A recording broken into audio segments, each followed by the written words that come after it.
All right, everyone, and welcome back. This is part two, as promised, for me, Gary Ryan, the Fed League Flash, talking about pro hockey in Elmira. Quite the story of intrigue and adventure and a lot of things besides just hockey, which is unfortunate. All right, so if you're just tuning in here and you're going, wait a minute, what's he talking about? Go back, watch part one. Yeah, it's a two-parter. A lot of material to cover. There is no way on earth I could cover this all in 15 minutes.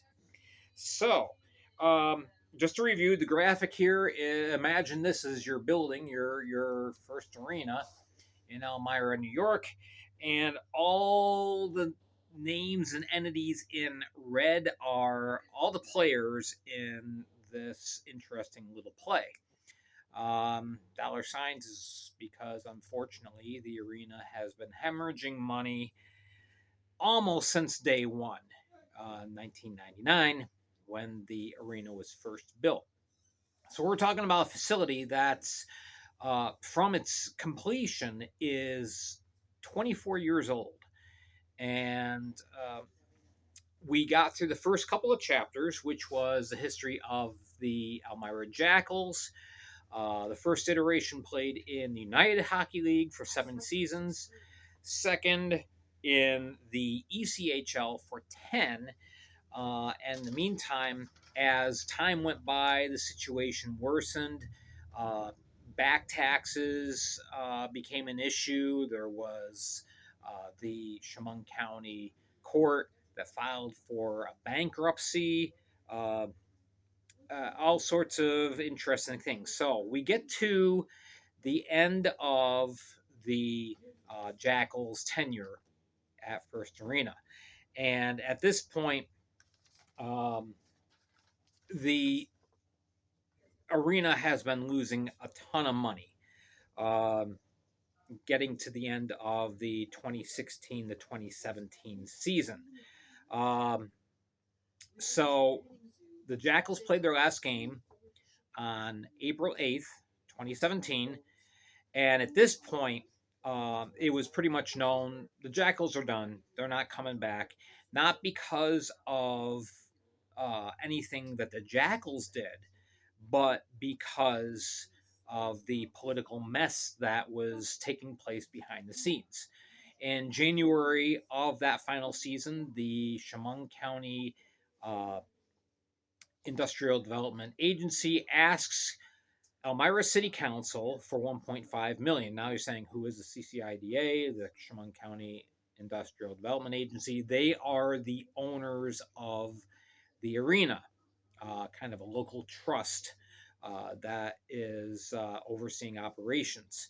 And so they go to Elmira City Council, ask for 1.5 million in taxpayer money to help repair the ice plant, fix the roof that's been leaking for years. Again, now at this point, the arena is 18 years old and the roof has some major flaws. Leaking a roof has been a problem with the arena since probably its 6th or 7th year. All right. So City Council hears that pitch and says, no, absolutely not. We're not going to raise taxes. They estimated it would be a 3% increase in taxes to the local citizens. So we're not going to do that. So CCIDA says, well, we only have enough money to operate for another week. That's in January of 2017. You get to February 10th, CCIDA goes back to City Council and said, well, how about 750,000? Just fix the repairs. We're not going to worry about back payments. Okay, so so it was kind of like used car salesman here. All right, so in March, 1 month later, March 10th, a new savior. So it was expected, comes forward. Brian Barrett, it was announced, would take ownership of the arena, another local businessman. And but the Jackals would cease operations. The deal here with Barrett becoming the new ownership of the arena was contingent on Barrett finding a new franchise, either an FPHL franchise, which at this point was still known as just the Federal Hockey League, or another league that was proposed called the International Development Hockey League. It was going to be 6 teams throughout New York. It was designed to be a sort of a feeder league to the FPHL.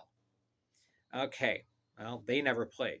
The IDHL never came into existence except for on paper. So, okay, so Jackals played the last game, and um, okay, we're looking for a new tenant. June 27th, Barrett backs out. He said, I'm not liking what I'm getting into. This is way over my head. I'm out, guys. So, 2 weeks later, enter Robbie Nichols again. Now, Nichols, as you remember, was mentioned in part 1. He was helping to operate the arena early on. Apparently, over the course of years, even though I couldn't find the time and date when this happened, uh, Nichols stepped out of the picture as far as the arena goes. And he went to focus solely on operation of the baseball team, the Elmira Pioneers. Okay, so Nichols offers to lease uh, the arena from the CCIDA for 2 years. And said, I'm going to bring in the Fed team. Initially, the CCIDA said, no, we've dealt with you before. We're not crazy about how things turned out. No, thank you. All right, so we get to October of 2017. There's no hockey team in Elmira for the 17 to 18 season. City Council found a government grant to help repair the ice plant and the roof in order to put the building up for sale. The City Council said, CCIDA will help you out, but we'd like to see somebody else own and operate the arena. All right. So we get a passage of about 8 months.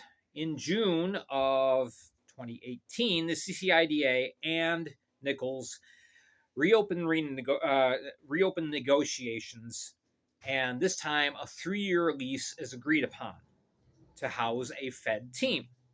So Nichols, according to the lease agreement, is responsible for the upkeep, and he's given an option to buy ownership of the arena, but it was agreed that the CCIDA still owned the arena. All right, so Nichols says, all right, great. I'm bringing in the team. The Elmira Enforcers are born, and this is the first FPHL team that comes in and plays in Elmira. And the team is wildly successful.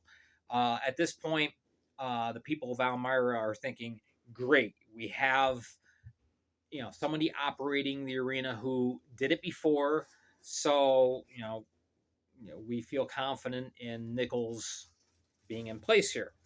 So, and Nichols is also named as the owner of the Enforcers. So, in the 2018 to 19 season, Elmira plays well, ends up finishing second in the league. The attendance is back up. Remember, the last year that the Jackals were in town, only 2,300 fans showed up per game. Well, this year is 3,137 in attendance for the Enforcers' first year. And the community really seems to be connecting with the Enforcers, with the FPHL. And the Enforcers went all the way to the the Commissioner Cup Finals, lost to Carolina in the finals. So they come back again in 2019-2020. Going along great. 32 wins, 13 losses, 3 ties. They're averaging 3,046 per game, and then COVID hit. And, obviously, COVID hit a lot of teams, a lot of sports teams and organizations harder than others. Elmira was hit hard. Okay. Because in spite of the fans coming back and filling the arena is still hemorrhaging money in operation costs, and um, the arena is starting to fall into some serious disrepair. There's some major issues that are showing up. The roof is leaking again. The ice plants, yeah, a little questionable. The floors are cracking. Yeah, things are in a bad state. So in the 2021, the 20 to 21 season, of course, there's no crowds. So Elmira plays. Uh, they're one of four teams to play that year in the FPHL. Play a 23 game season, go 14-7-4, kind of like a bubble year. Um, and then Elmira intends to come back after renegotiating a new lease deal because the 3-year deal that Nichols and the CCIDA had agreed upon had expired. All right, well, CCIDA isn't crazy, especially when they find out everything that needs to be fixed in the arena. It's in deplorable condition, and CCIDA will not renegotiate with Nichols. They basically said no. So, in essence, they killed the Enforcers. The Enforcers filed for dormancy with the FPHL with the objective of coming back in 22-23 season, this past year, in order to uh, come back and play again after all the repairs have been made. Well, in July of 2021, CCIDA takes back over operations. They kick out Nichols, shut the arena down, although they didn't shut it down properly. And now they go to the county government saying, we need $6 to $8 million in repairs just to make this place operational again. Is it worth it? The place only cost $16 million when we built it. We're talking about almost half of that money in repairs. Let's just blow the thing up. I mean, they literally thought that. Demolition was considered by the city council, by the county government, by the CCIDA. Bids are taken. There's a bid that comes in at $1.2 million to demolish the arena. And so then Steve Donner enters into the picture. He said, well, wait a minute. Let's not be hasty. Let's see what we can salvage here.